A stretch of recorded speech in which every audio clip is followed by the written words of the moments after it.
நாம் அனைவரும் ஆவலுடன் ஐப்பசி மாதத்துக்கு உண்டான பலன்கள் என்ன என்பதை எதிர்பார்த்து காத்து கொண்டிருக்கிறோம்.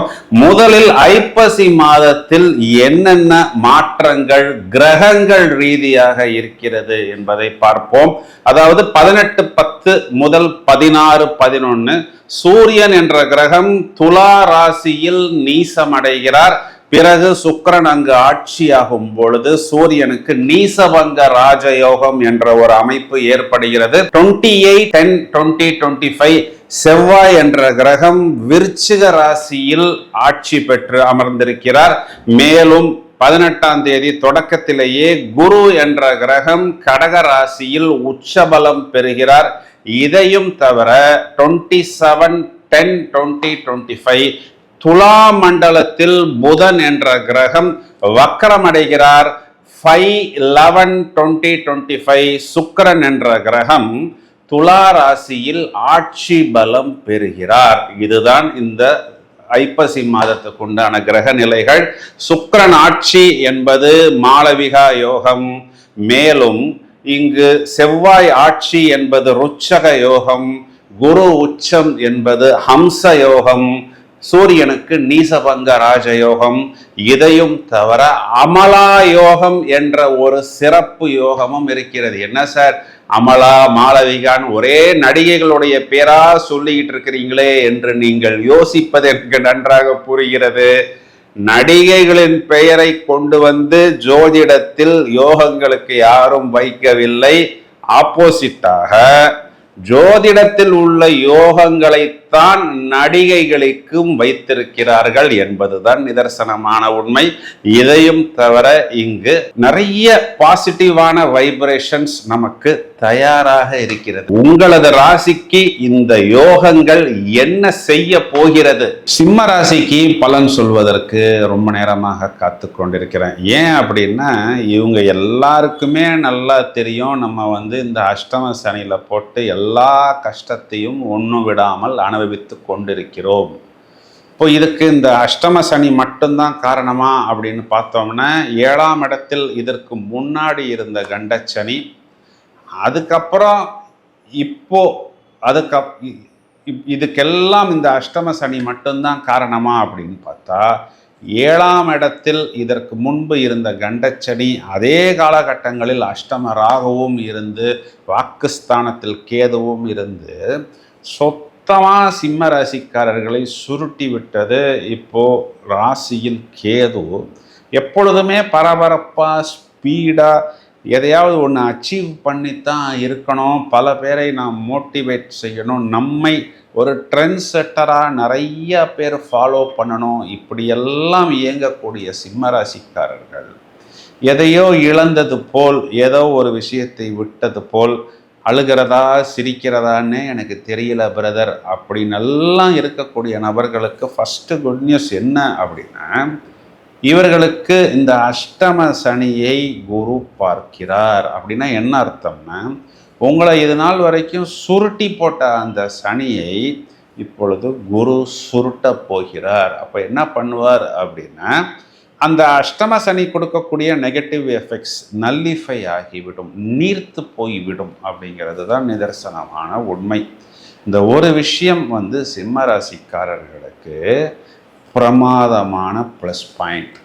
இப்போ ராசியாதிபதி நீசம் தானே சார் அப்படின்னு நீங்கள் சொல்வது எனக்கு புரிகிறது.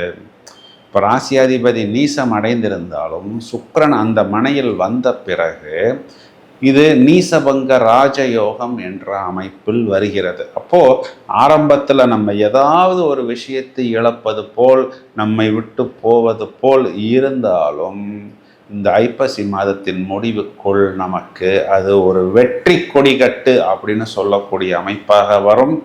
வாக்குஸ்தானத்தில் சுக்கிரன் அப்படிங்கிற ஒரு கிரகம் இருந்தால், இந்த சுக்கிரன்கிறத இவங்க ராசிக்கு பகை கிரகமாக இருந்தாலும் சுபாவத்தில் இந்த சுக்கிரன் என்ன பண்ணும் அப்படின்னா, ஒரு நல்ல ஒரு அட்ராக்ஷனை இவர்களது வார்த்தைகளில் ஏற்படுத்தி கொடுக்கும். அப்போது பலரை ஈர்க்கக்கூடிய வார்த்தைகளை பிரமாதமாக பேசுவார்கள். குறிப்பாக இந்த மார்க்கெட்டிங் சம்பந்தப்பட்ட தொழிலில் இருக்கிறவங்களாக இருந்தாலும் சரி, மீடியா சம்பந்தப்பட்ட ஊடகங்கள் சம்பந்தப்பட்ட துறைகளில் இருந்தாலும் சரி, பலரது கவனம் சிம்ம ராசிக்காரர்கள் மேல் படும். இந்த 2ஆம் இடம் சொல்லக்கூடிய தனம் குடும்பஸ்தானத்துக்கு அதிபதி புதன் 3ஆம் இடத்தில் இவர்களுக்கு இந்த மாதத்தில் வக்கரம். இந்த வக்கரம் போது 3ஆம் இடம் முயற்சி ஸ்தானம்.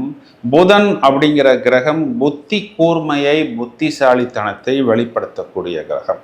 அப்போது ரொம்பவும் வேகமாக, ரொம்பவும் பரபரப்பாக ஒரு விஷயத்தை இவர்கள் முயற்சிப்பார்கள், மாற்றி யோசிப்பார்கள். அதாவது எல்லாரும் இந்த வழியில் போகும் பொழுது புத்திசாலித்தனத்தால் நாம் ஏன் இப்படி ஒரு பாதகம் இல்லாத ஷார்ட்கட்டை எடுத்து கொள்ளக்கூடாது? அதன் மூலம் இவர்கள் ஒரு விஷயத்தை சாதிப்பார்கள். இது ஜாபில் இருக்கக்கூடிய நபர்கள், இந்த ஐடி சாஃப்ட்வேர் போன்ற துறைகளில் இருக்கக்கூடிய நபர்களாக இருந்தால் அவர்களுக்கு ஒரு அச்சீவ்மெண்ட் ஏற்படுத்தக்கூடிய அமைப்பு, அதாவது ஒரு வேலை வாய்ப்பில் ஒரு மாற்றமாக இருந்தாலும் சரி, இல்லை ஒரு இன்க்ரிமெண்ட்டாக இருந்தாலும் சரி, குறிப்பாக ஆன்சைட் என்று சொல்லக்கூடிய வெளிநாட்டு அமைப்பாக இருந்தாலும் சரி, மேலும் மேலும் நல்ல ஒரு அபிவிருத்தியை ஏற்படுத்தி கொடுக்கும். இப்போது இந்த புதன் சுக்கிரன் சேர்க்கை 3ஆம் இடம் அப்படின்னு சொல்லக்கூடியது இவர்களுக்கு முயற்சி ஸ்தானம். அதுவும் மட்டுமல்லாமல் காம திரிகோணத்தில் வருகிறது. அப்போது திருமணம் ஆகாத நபர்களாக இருந்தால் புது பாய் ஃப்ரெண்டு, புது கேர்ள் ஃப்ரெண்டு, இவை அனைத்தும் உங்களுக்கு ஏற்படும். ஆனால் இந்த இடத்தில் நீங்கள் கூடுதல் கவனம் ஏற்படுத்தி கொள்ளணும். ஏன்னா 7ஆம் இடத்தில் ராகு என்ற கிரகம் இருக்கிறது. அவர் ஒரு மாயா, இல்யூஷன் பிளானட். ஒரு தவறான ஒரு நபரை உங்களுக்கு சரியான நபர் என்று சொல்லி உங்கள் கண் முன் கூட்டி வந்து நிப்பாட்டி, முதல்ல உங்களுக்கு ஏதோ கொஞ்சம் ஒரு சந்தோஷத்தையும் ஒரு குதூகலத்தையும் கொடுப்பது போல் கொடுத்து விட்டு, பிறகு உங்களை நன்றாக தூண்டிவிட்டு அவர் ஒரு ஓரத்தில் நின்று வேடிக்கை பார்ப்பார். அதற்குண்டான தண்டனையையோ இல்லை அதற்குண்டான ஒரு தோல்வியையோ நீங்கள் அனுபவிக்க நேரும். கூடுதல் கவனம் இந்த ஒரே ஒரு விஷயத்தில் மட்டும் தேவை. இதனை மட்டும் நீங்கள் புத்திசாலித்தனமாக பார்த்து கொள்ளணும். இது நான் டீனேஜருக்கு மட்டும்தான் சொல்கிறேன் அப்படின்னு நீங்கள் எடுத்துக்கொள்ளக்கூடாது. ஒரு 40+, 50+ இருக்கக்கூடிய நபர்களுக்கு கூட நிறைய இந்த காலகட்டங்களில் இந்த எக்ஸ்ட்ரா அஃபேர் எல்லாம் ஏற்படுகிறது. இப்போ 7ஆம் இடத்தில் இருக்கக்கூடிய ராகு அப்படிங்கிறவர் குறிகாட்டக்கூடிய விஷயம் என்ன அப்படின்னா, வாழ்க்கையை இழந்த தொலைத்த நபர்களை உங்கள் முன் கூட்டி கொண்டு நிப்பாட்டுவார். கூடுதல் கவனம் அப்படிங்கிறது இங்கே தேவைப்படுகிறது. திருமணம் நிச்சயிக்கக்கூடிய நபர்களாக இருந்தால் வரக்கூடிய வரன்கள் உண்மையாகவே அவங்க அந்த மாதிரி படிச்சிருக்கிறேன்னு சொல்கிறாங்களே, ஒரு பிஸ்னஸ் பண்ணுறேன்னு சொல்கிறாங்களே, இதெல்லாம் கரெக்டா அப்படிங்கிறதை மட்டும் நீங்கள் பார்த்து கொள்ளுங்கள். 3ஆம் இடத்திலிருந்து செவ்வாய் இவர்களுக்கு 4ஆம் வீட்டுக்கு போக இருக்கிறது. ஆரம்பத்தில் சகோதரர் சகோதரிகளுடன் சின்ன சின்ன கருத்து வேறுபாடுகள் இருப்பது போல் தோன்றினாலும் அதன் மூலம் இவர்கள் பின்னாளில் சமரசமாகி ஒரு அனுகூலம், ஒரு குதூகலம் அப்படின்னு சொல்லலாம். இல்லைன்னா ஒரு நல்ல ப்ராஃபிட்டபிள், அதாவது குறிப்பாக இடம் பூமி சம்பந்தப்பட்ட விஷயங்களில் ஒரு பாசிட்டிவிட்டி, பூர்வீக இடம், அந்த இடத்தை பங்கு பிரிப்பது, அந்த இடத்தை விற்று அவரவருக்குண்டான அந்த பாகங்களை கொடுத்து விட்ட பிறகும் இவர்களுக்கு ஒரு நல்ல ஒரு சாட்டிஸ்ஃபேக்ஷனான ஒரு ப்ராப்பர்ட்டியை செய்து கொள்ளக்கூடிய அளவுக்கு இவர்களுக்கு வருமானம் வரும். 4ஆம் இடத்தில் செவ்வாய் நிஷ்பலம், சுகஸ்தானாதிபதி சுகஸ்தானத்தில் ஆட்சி, அங்கே புத்திரகாரகன் குருவின் பார்வை. அப்போது இதெல்லாம் உங்கள் குழந்தைகளுக்கு அனுகூலத்தையும் சந்தோஷத்தையும் ஏற்படுத்தி கொடுக்கும் அப்படிங்கிறது தான் நிதர்சனமான உண்மை. இப்போ சிம்மராசிக்காரர்களுக்கு இப்பொழுது நான் சொன்ன இந்த அனைத்து விஷயங்களுமே குறிப்பாக இவர்களுடைய முயற்சி சம்பந்தப்பட்ட விஷயம், இடம் சம்பந்தப்பட்ட விஷயம், டெக்னாலஜி சம்பந்தப்பட்ட விஷயம், தொழில்நுட்பம் சம்பந்தப்பட்ட விஷயம்.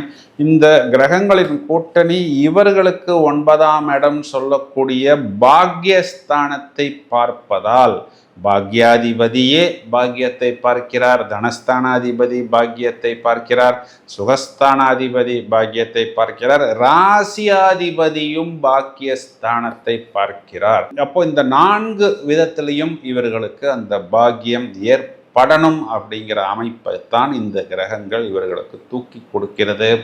இது நடக்குமா நடக்காதா, இல்லை ஒருவேளை நடக்குமா அப்படிங்கிறதெல்லாம் கிடையாது. இது கண்டிப்பாக நடந்துதான் தீரும் அப்படிங்கிறது தான் இந்த கிரகங்கள் தீர்மானமாக சொல்கிறது.